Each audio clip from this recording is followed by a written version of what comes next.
I'm reviewing Alien Syndrome for the Sega Master System.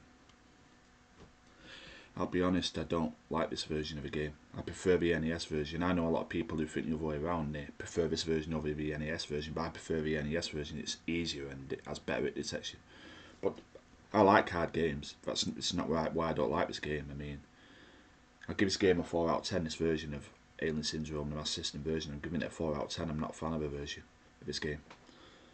I like the NES version, but I'm not keen on this version.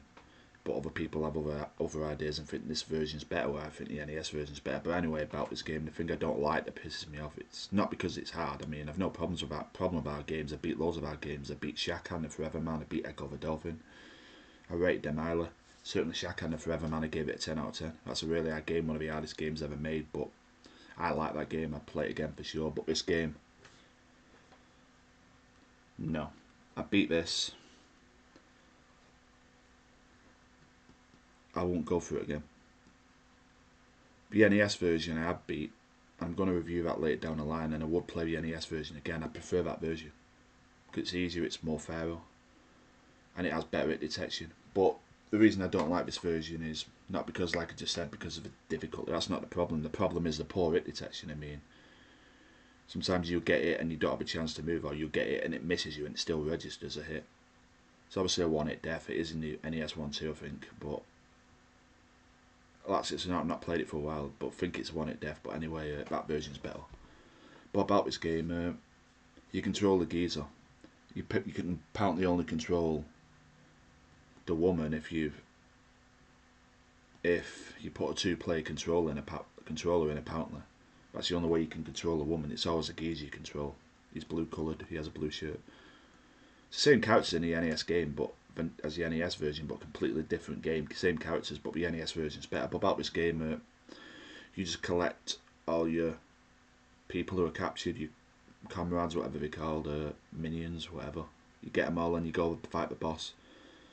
First 3 bosses are not really hard. The 4th boss, I will admit, a scorpion-looking enemy, spider or something. That boss can be difficult, but not too hard. And the 5th boss, not too hard as long as you stand left of him where he's firing and you can kill him before he can get to you. And the 6th boss too, if you go over top and then it's a fruit-looking enemy, and then you just move downwards right at the top and just avoid whatever the thing he's trying to hit you with when you move down, and then just shoot him with your laser or the fire thing, whatever you prefer, and then you can beat him quick before he gets to you. But the last boss is hard, not because of the last boss is difficult, takes numerous hits. The reason the final boss is hard is because you start the fight with your downgraded gun. There's no way to get an upgrade. I've seen someone glitch it out on YouTube where they somehow got the weapon when they're not supposed to. Whether they're cheating or it's just a glitch, I don't know. But I've just beat this game. I get the worst weapon in the game, and it takes numerous hits for that reason. It's the hardest boss in the game for that reason, because you have a downgraded gun. But if you manage to get an upgrade, I don't know if it's the hardest boss in the game then, but it is now because of that reason, because you've got a downgraded gun. So your first 3 bosses are not really hard.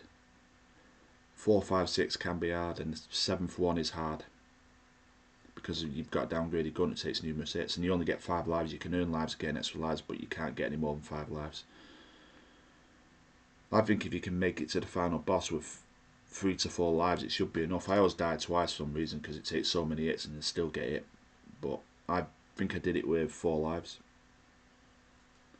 4 lives to 3 should be enough. 1 and 2 could be a problem, but as long as you got 3 to 4 lives, that's 5 even better. That's enough. It should be enough, unless you're bad at the game. But yeah, 1 or 2 you could still die. I think I lost 2 lives on the boss when I beat it, but I have 4 lives, so I had another 2 left, and I beat him. Takes numerous hits because you've got a downgraded gun. But yeah, the ending's the ending of them hugging and saying they'll always be there doing the jobs, and the hug, and it says the end. That's the end of the game. But yeah, I'm not a fan of the game. This version, I give it 4 out of 10. This version. The NES version of Alien Syndrome's better. Play the NES version and stay away from this version. But yeah, like I just said, don't get me wrong. The reason I don't dislike this game, I don't like the game. The reason I don't like it is because Not because of the difficulty. I like hard games. I like Shaka and I like Echo the Dolphin. The reason I don't like this is the poor hit detection.